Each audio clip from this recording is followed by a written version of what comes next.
Cognition, motivation, and behavior. Very a mouthful, basically. I did change it. And I've actually got a few slides explaining why I changed it. But just a bit about myself. As Jacta said, my name is Marcel Rossouw. I work for Fjord. We're a service design consultancy. I'll speak a little bit more about what we do, very briefly. But why cognition, motivation, and behavior? I think inherently when you're in this field, when you're doing user experience, when you're designing experiences for people, firstly, you have, as a designer, the need to solve problems.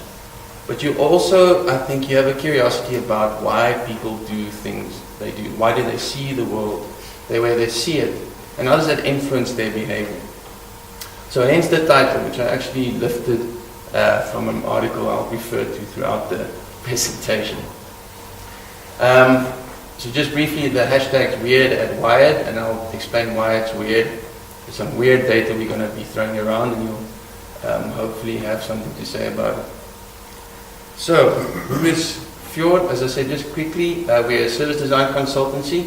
For those of you who are not quite familiar with the term, user experience has a lot to do with what we do, but in broad terms, we look at all the consumer experience as a whole and how the business facilitates that from the inside out.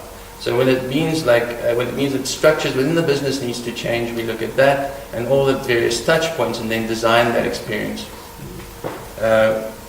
from the ground up. This is just some examples of the work we did. Citibank, we did some wearable tech, some fancy stuff for Adidas recently. You can go to our website, fjordnet.com, to just have a look. So where we're situated, we've 9 branches across the globe, South Africa being the latest one. We're very small still, but we're very excited to be here and be part of the Fjord team. There's a lot of knowledge throughout the globe that we have access to. It really is an impressive group of people, and we'd be happy to talk to you if you want to find out a bit more. Just a kind of a side note, we have our latest 2014 trends forecast online, and you can go to trends.fjordnet.com to have a look at it. Very fancy website with all sorts of insights around banking, wearable tech, which seems to be the buzzword, and lots of other stuff.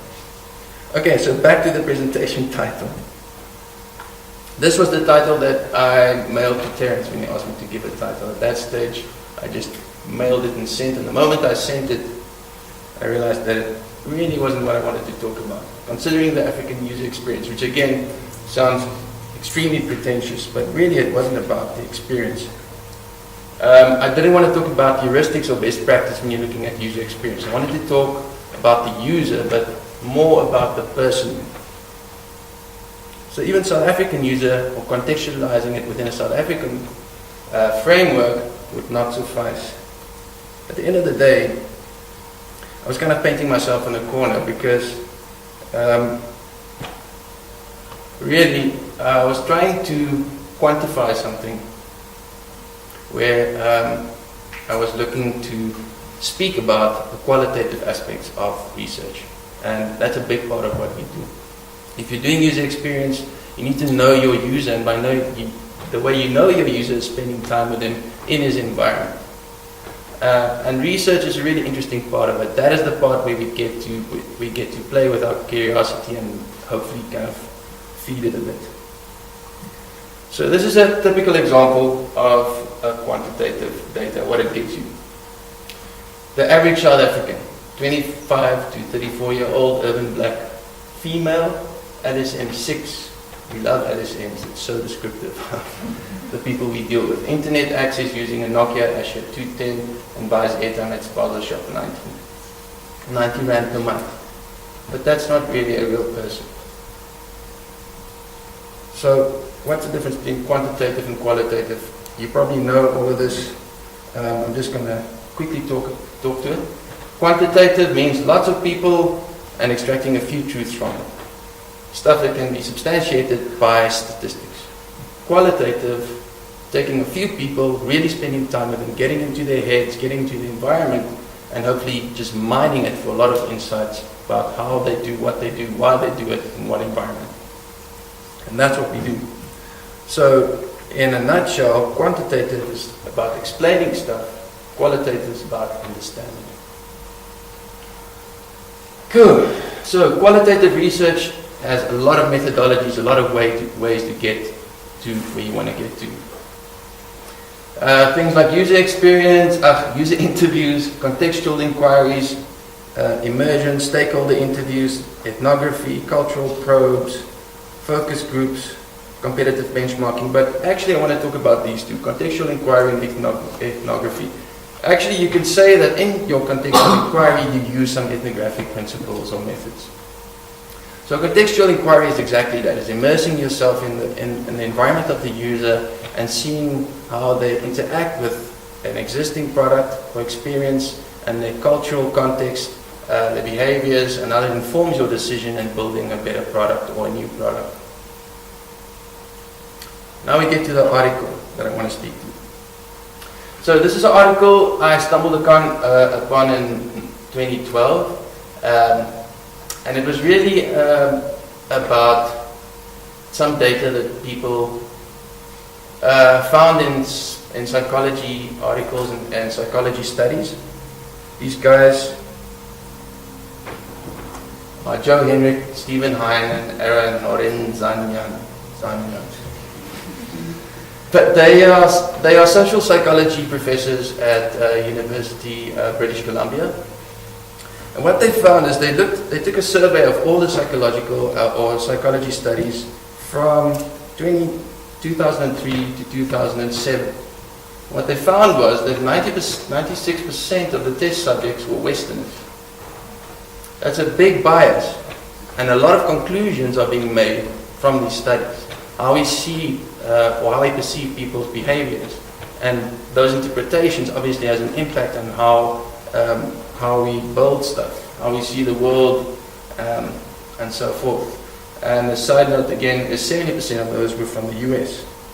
So they thought, well, this is really not representative of the world in itself, and they took a lot of time and effort in going across the globe, over 20 cultures and small societies, did a lot of the basic tests and research, and disproved a lot of the assumptions that these studies were making.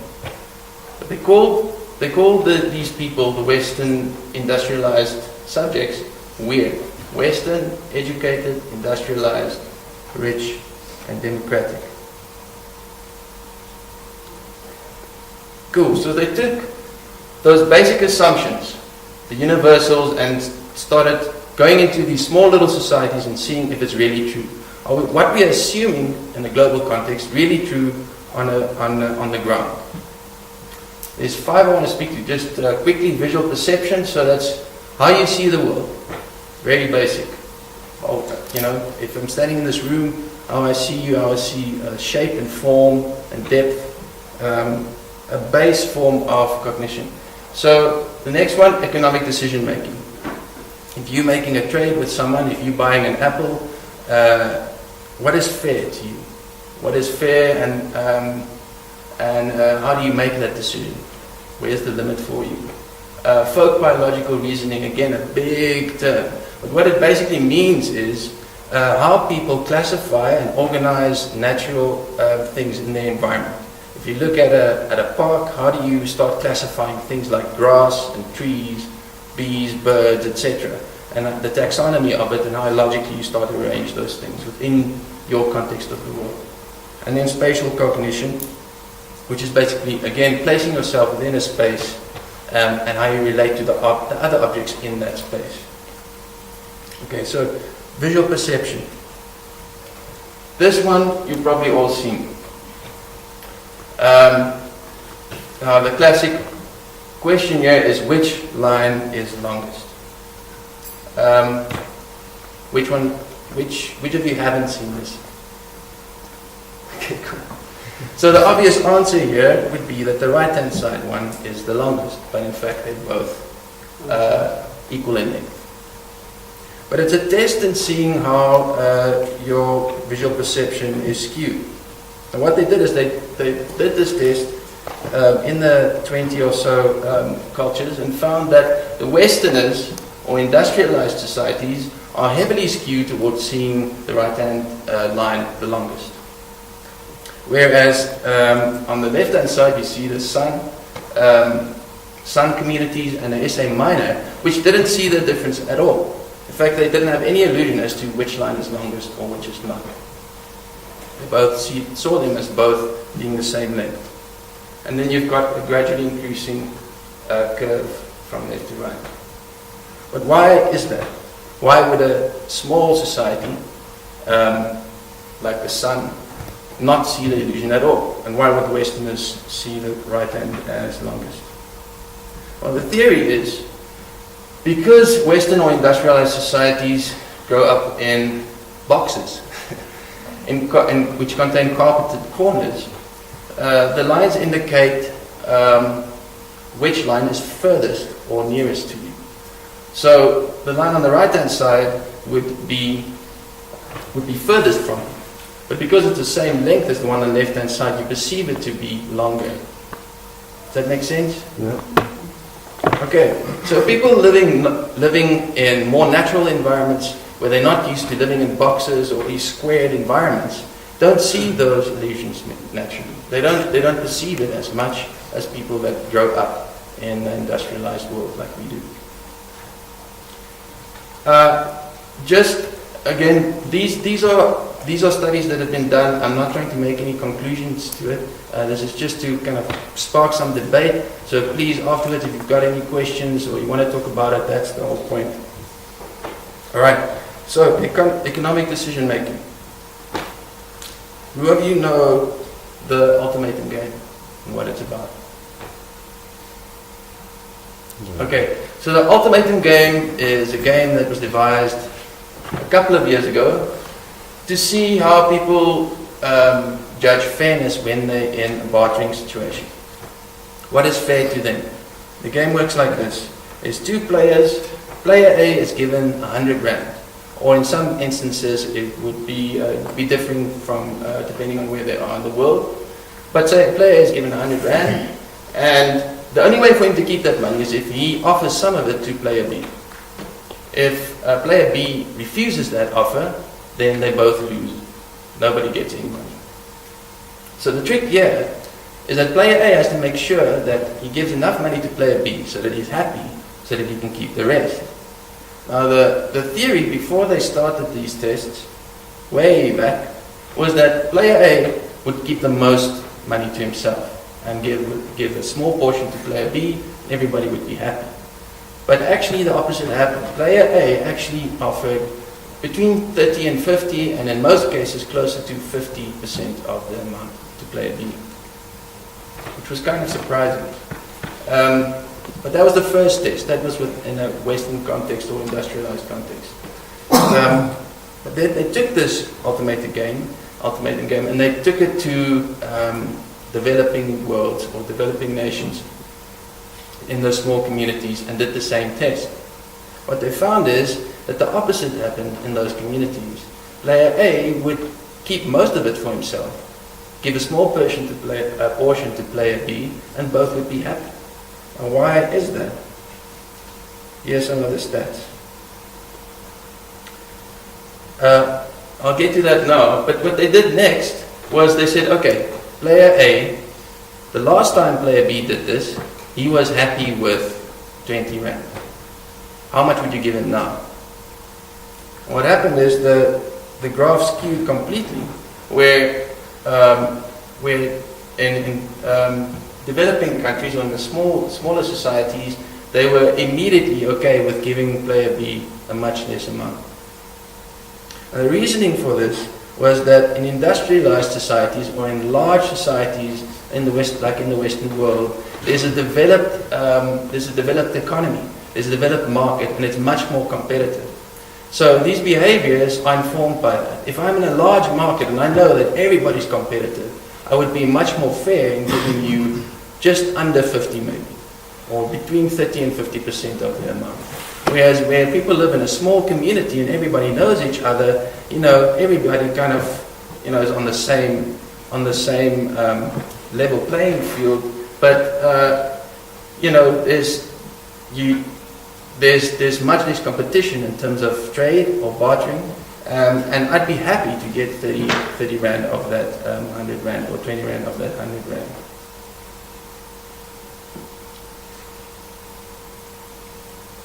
Okay. So what is folk biology? As I briefly touched on earlier, it's how people classify and reason about the organic world. So what they did here is they took a couple of urban kids and they looked at how they perceive things like bugs and trees and fish and those kind of things, and how do they relate to them with, in context of themselves or in relation to themselves and other objects in the natural world. What they found was that kids in the urban environment would infer human attributes or would have a stronger extension from themselves towards, say for instance, a bee than a bee to bugs.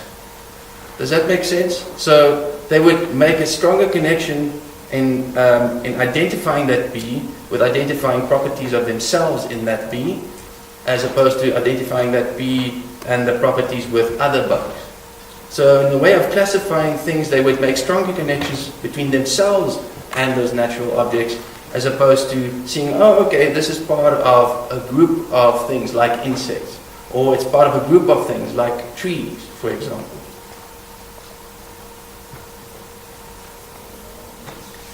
So here's another indication of what I'm talking about. Urban kids would say that's a fish.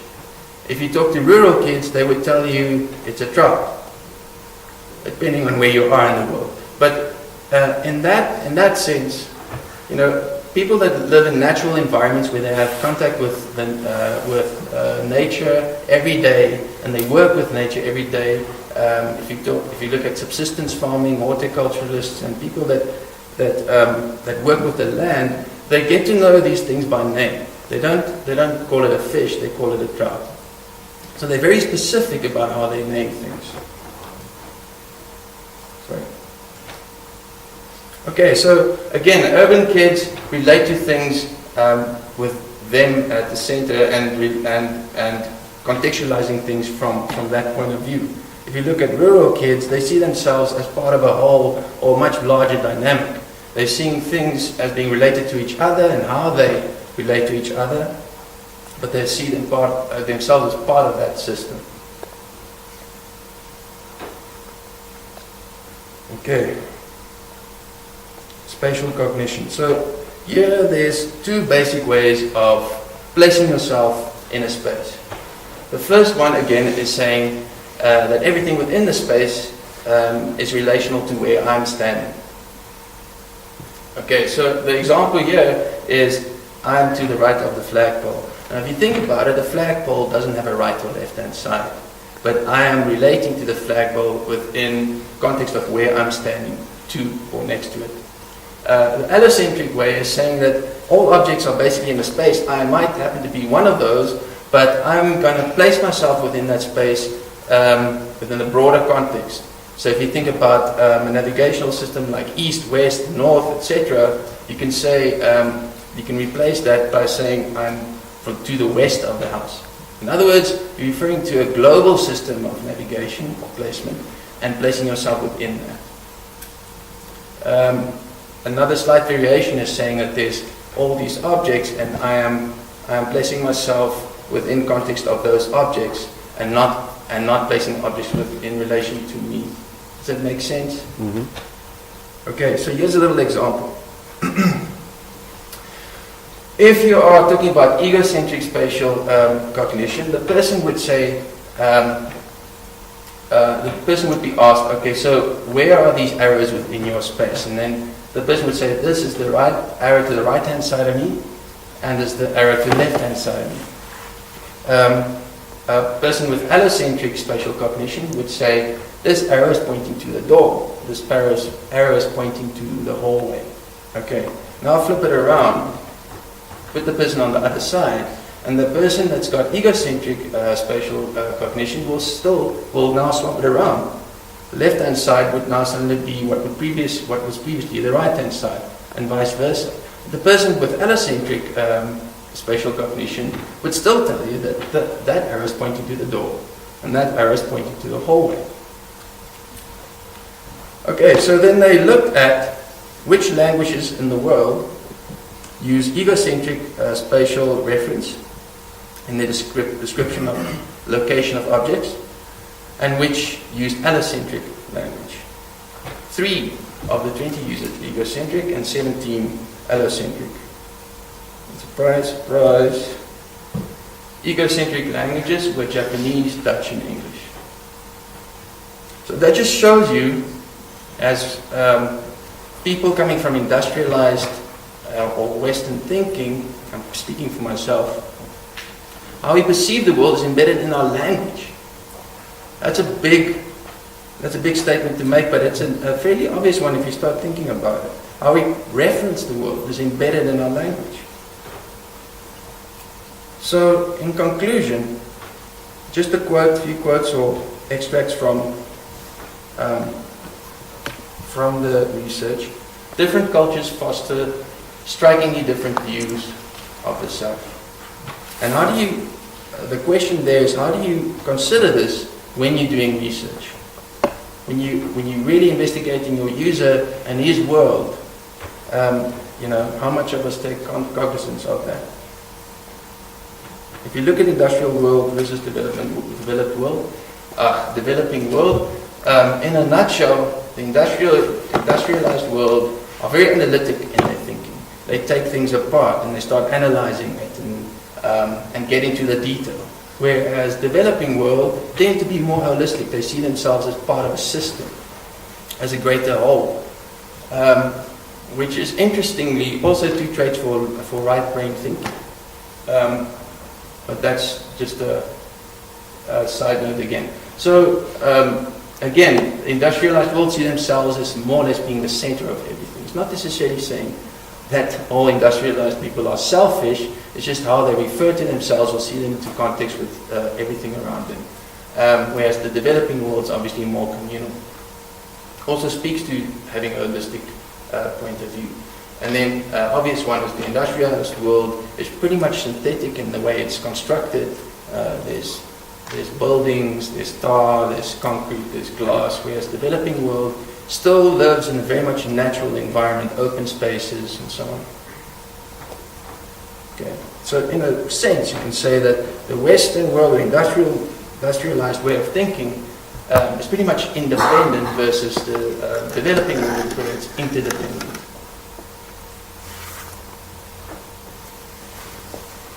Okay, and then there's the last quote from Ara, which says, "The content of our thoughts and their processes are intertwined." So what's the implications for what we do? This is something that I kind of thought about for a long time. This is all very interesting research and fascinating. I just couldn't stop thinking about this. But what's the implication of what we do as user experience designers or experience designers or service experience designers? So let's look at just some of the things we do throughout. In terms of contextual inquiry, I think it's obvious that you cannot study the man without studying his culture or his environment. You can, and I mean this is maybe a bit more subtle. It seems very obvious, but even if you do contextual inquiry, if you immerse yourself in that environment, I think a lot of the focus is on the user himself. I think we should study the environment and the culture that that person's in a lot more. Because that informs the user's decisions, it informs his way of thinking, and not just the user himself. Okay, the next process that I think it influences is synthesis, or the process of taking that data that you've gathered in the field and starting to make sense of it. Okay, so trying to make some assumptions and come to conclusions as to what's the best product. Once you've found that, how do you kind of start making sense of all that data? And the one that I'm like to kind of state here very bravely is that you cannot assimilate research data and make inferences without some sort of bias. You cannot expect that your own view of the world will not influence the conclusions you come to. It's unavoidable. How do you get past that? I think is you got to talk to people. That's the only way I think you can eliminate that kind of bias. And make sure that your conclusions are actually based on some substantial truth. But it's a difficult one. Okay, and then the last one I just want to throw out there is that we create cultural artifacts. We create things and then we inject them back into those societies. They don't live isolated or insular to the cultures that they get placed into. They actually inform and influence those cultures and permeate throughout them. So, I mean, that's quite a powerful thought. If you think about it, the products and the experiences that you design and create go back into those societies. And again, it speaks to the fact that us as designers, as I mean said, we've got a lot of responsibility and a lot of power in shaping people's environments and the way they perceive it. So that's it. Thanks.